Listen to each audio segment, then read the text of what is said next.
Hey, this is the Joshin family and welcome to our vlog.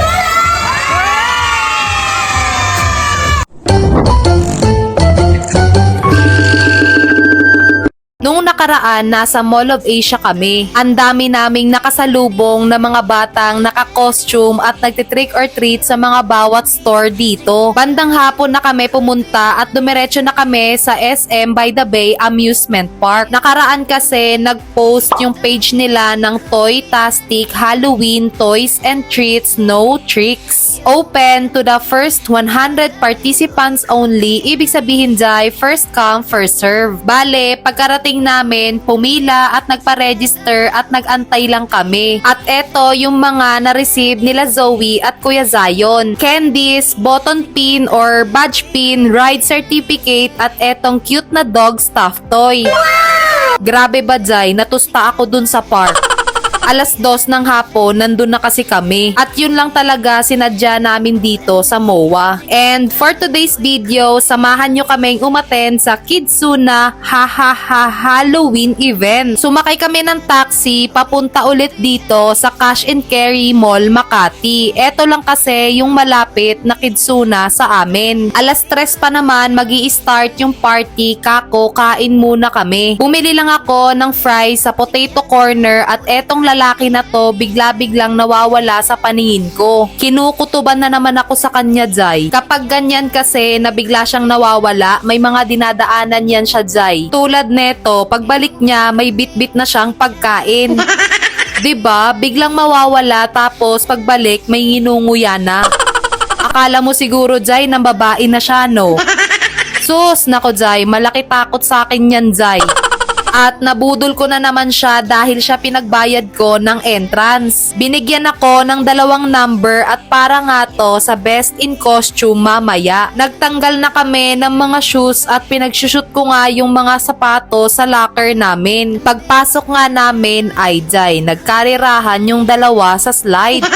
Buti na lang, kaunti pa lang yung mga tao, Jai, kasi kung madami, ako na magsasabi sa'yo, Jai, makikipagdunggulan niyang 2. Kahit mga payat yan, Jai.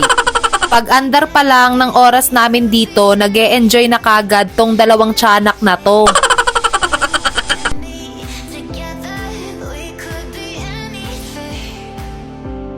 At etong amahan, nakakita ng spot na papwestuhan niya, in short, tutulugan niya. Sulit talaga ang bayad sa entrance kay Kuya Zion kasi lahat ng nandito dadaanan at lalaruan niya. At kung minsan pa nga Jai, nakakahanap siya ng kalaro.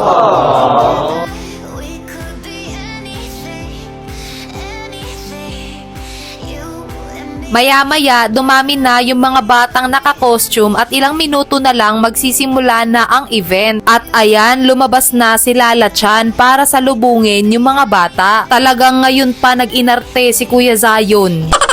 Pinapasali ko kasi siya sa sayaw at ayan, umiiling, ayaw daw niya. Nagkaroon nga din ng parade dito lang sa loob. Inikot lang naman nila yung bawat sulok ng Kidzuna.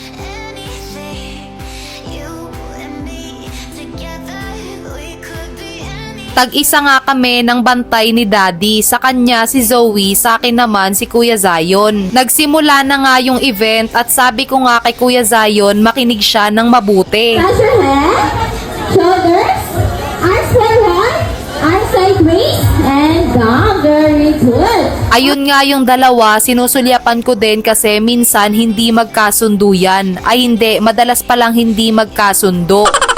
Sa unang palaro ni Lala Chan, yung mascot yun Jai ha. Sa unang palaro ay etong Tug of War. At ang nakaka-excite dito Jai kasi dito nila gagawin sa place kung saan madaming bola.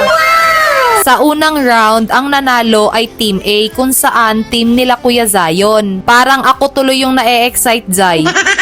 Sa pangalawang round, ang nanalo ay Team B at sa pangatlong round, Team B pa rin ang nanalo. And Mars.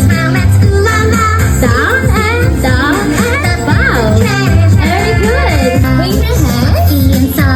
Very good. Touch your shoulders. Your head.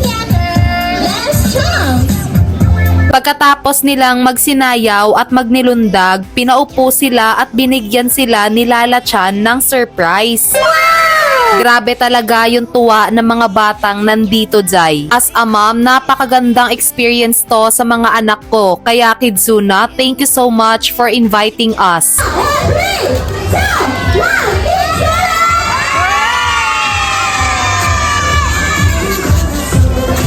Tapos, namigay na sila ng loot bags. Grabe, Jai, ang dami na naming nakolektang candies. Sabi ko nga kay Kuya Zion, magpa-picture muna siya kay Lala Chan. Ay, grabe talaga tong amahan namin, nakahanap ng pwesto.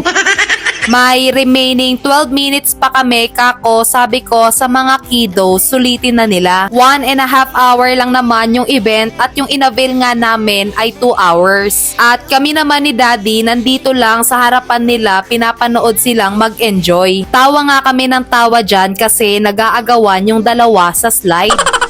Once again, this is the Joshin family. Be smart, be safe, love ya!